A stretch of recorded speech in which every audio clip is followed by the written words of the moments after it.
To find our way through, it's going to require imagination, some quiet to be with the thoughts that a busy world has drowned out. We're going to need everyone, particularly those voices that are very quiet, that need stillness to be audible. We don't need to work harder. We need time to sit and listen to the ideas, to scribble, sketch, to observe the patterns that got us all here and picture the possibilities. It's a critical moment for it, now or never, as the reports say, to respond to urgency with a great quieting. No, not in the midst of a daily juggling of financial worries, providing for others, tending to ill health, to the everyday concerns of even getting food on the table, all vastly complicated by a system in distress.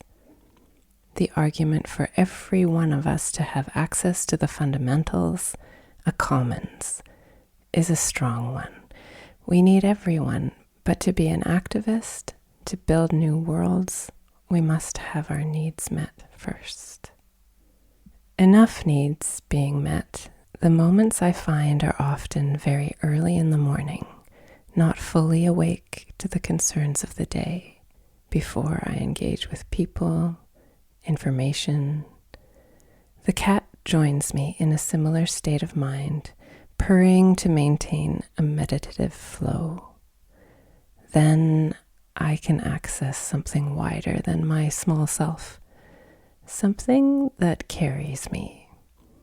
We can do this together.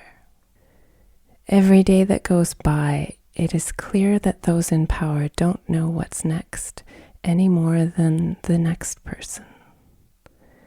The challenges we've inherited, perpetuated by the domination economy, are bigger than any one of us by an order of magnitude. We are at once too small to see it all, too powerless, isolated by independence, too slow all by ourselves. Yet together we can wrap our arms around the whole earth. Before we can work together on solutions, we need to reckon with the source of their pattern. If conversation is thinking together, then let's preface the next conversations with intense stillness. To listen up when we get really properly quiet, still the cacophony of dominant culture for a moment. We can connect to our greater being. We can bring something regenerative to the conversation. Let's picture something quite different from what we are all immersed in just now. Let's look up from the day and imagine it, feel it, even for a moment. What would it look like to live in ways that generate health for all life? What is it to grow up in a state of unconditional love? What is an education in connection, not abstraction? What do we eat? What do we grow when we look to the microbiome we live within as the source, our life support, our beloved? What then is an economy of life, of needs met? And what is our work if its purpose is no longer for profit, but to support symbiosis, to exchange what we need so that life is always regenerating?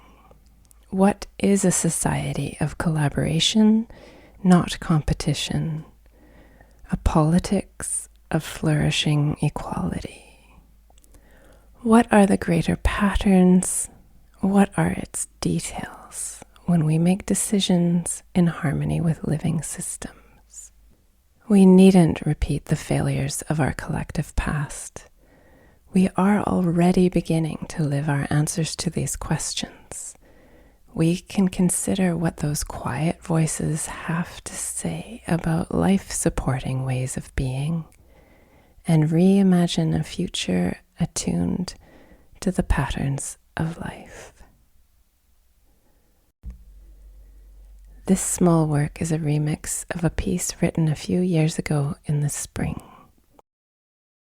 For more of these small works, subscribe at appleturnover.substack.com. I'm Elisa Rathje at Apple Turnover, and this is the Journal of Small Work.